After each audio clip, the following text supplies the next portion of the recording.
اللہ کے نام سے جو رحمان اور رحیم ہے۔ النساء، زمانہ نزول اور اجزاء مضمون۔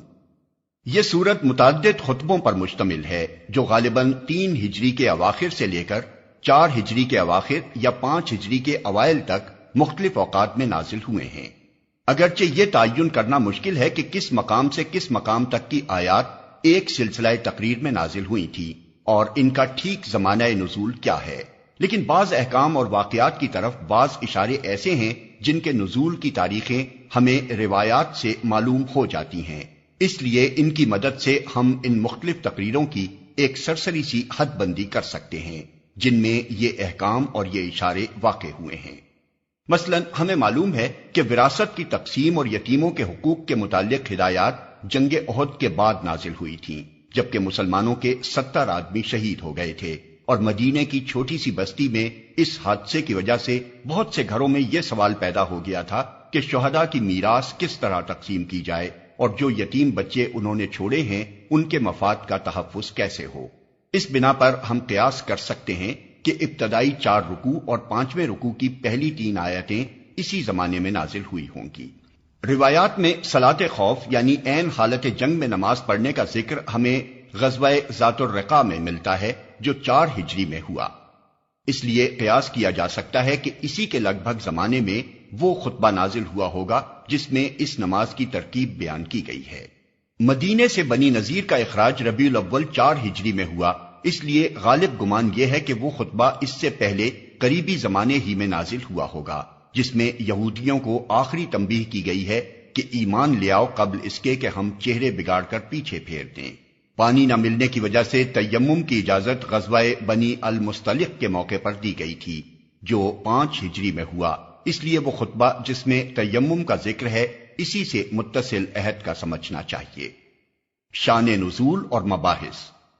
اس طرح بحیثیت مجموعی سورہ کا زمانہ نزول معلوم ہو جانے کے بعد ہمیں اس زمانے کی تاریخ پر ایک نظر ڈال لینی چاہیے تاکہ سورہ کے مضامین سمجھنے میں اس سے مدد لی جا سکے۔ نبی صلی اللہ علیہ وسلم کے سامنے اس وقت جو کام تھا اسے 3 بڑے بڑے شعبوں پر تقسیم کیا جا سکتا ہے۔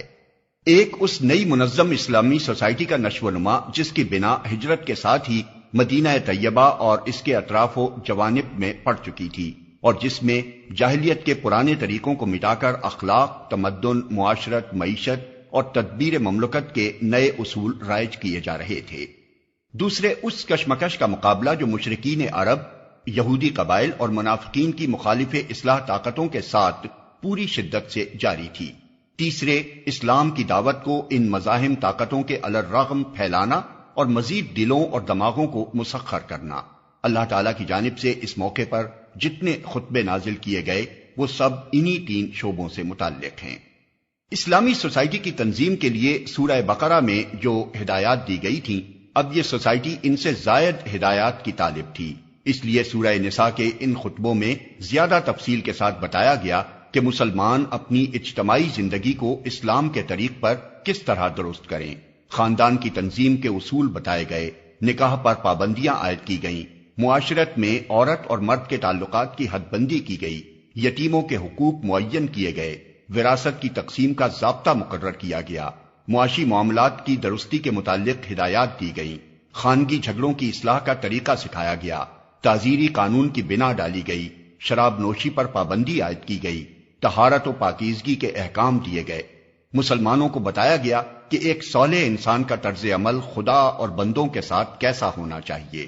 مسلمانوں کے اندر جماعتی نظم و ضبط قائم کرنے کے متعلق ہدایات دی گئیں۔ اہل کتاب کے اخلاقی و مذہبی رویے پر تبصرہ کر کے مسلمانوں کو متنبہ کیا گیا کہ اپنی ان پیشرو امتوں کے نقش قدم پر چلنے سے پرہیز کریں۔ منافقین کے طرز عمل پر تنقید کر کے سچی ایمانداری کے مقتضیات واضح کیے گئے اور ایمان و نفاق کے امتیازی اوصاف کو بالکل نمایاں کر کے رکھ دیا گیا۔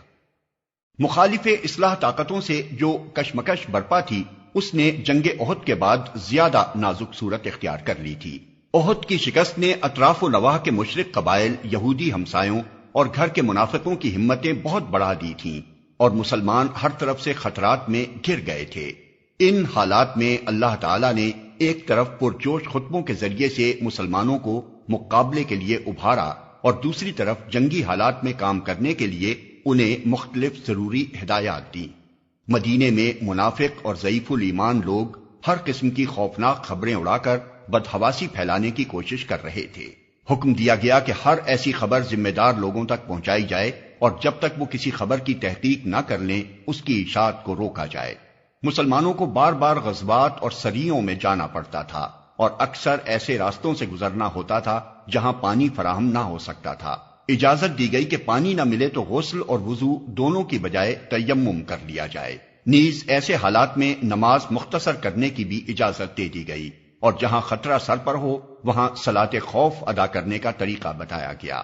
عرب کے مختلف علاقوں میں جو مسلمان کافر قبیلوں کے درمیان منتشر تھے اور بسا اوقات جنگ کی لپیٹ میں بھی آ جاتے تھے، ان کا معاملہ مسلمانوں کے لیے سخت پریشان کن تھا۔ اس مسئلے میں ایک طرف اسلامی جماعت کو تفصیلی ہدایات دی گئیں اور دوسری طرف ان مسلمانوں کو بھی ہجرت پر ابھارا گیا تاکہ وہ ہر طرف سے سمٹ کر دارالاسلام میں آ جائیں۔ یہودیوں میں سے بنی نذیر کا رویہ خصوصیت کے ساتھ نہایت معاندانہ ہو گیا تھا اور وہ معاہدات کی صریح خلاف ورزی کر کے کھلم کھلا دشمنان اسلام کا ساتھ دے رہے تھے اور خود مدینے میں محمد صلی اللہ علیہ وسلم اور آپ کی جماعت کے خلاف سازشوں کے جال بچھا رہے تھے۔ ان کی اس روش پر سخت گرفت کی گئی اور انہیں صاف الفاظ میں آخری تنبیہ کر دی گئی۔ اس کے بعد ہی مدینے سے ان کا اخراج عمل میں آیا۔ منافقین کے مختلف گروہ مختلف طرز عمل رکھتے تھے اور مسلمانوں کے لیے یہ فیصلہ کرنا مشکل تھا کہ کس قسم کے منافقوں سے کیا معاملہ کریں۔ ان سب کو الگ الگ طبقوں میں تقسیم کر کے ہر طبقے کے منافقوں کے متعلق بتا دیا گیا کہ ان کے ساتھ یہ برتاؤ ہونا چاہیے۔ غیر جانبدار معاہد قبائل کے ساتھ جو رویہ مسلمانوں کا ہونا چاہیے تھا اس کو بھی واضح کیا گیا۔ سب سے زیادہ اہم چیز یہ تھی کہ مسلمان کا اپنا کیریکٹر بے داغ ہو، کیونکہ اس کشمکش میں یہ مٹھی بھر جماعت اگر جیت سکتی تھی تو اپنے اخلاق فاضلہ ہی کے زور سے جیت سکتی تھی۔ اس لیے مسلمانوں کو بلند ترین اخلاقیات کی تعلیم دی گئی اور جو کمزوری بھی ان کی جماعت میں ظاہر ہوئی اس پر سخت گرفت کی گئی۔ دعوت و تبلیغ کا پہلو بھی اس سورہ میں چھوٹنے نہیں پایا ہے۔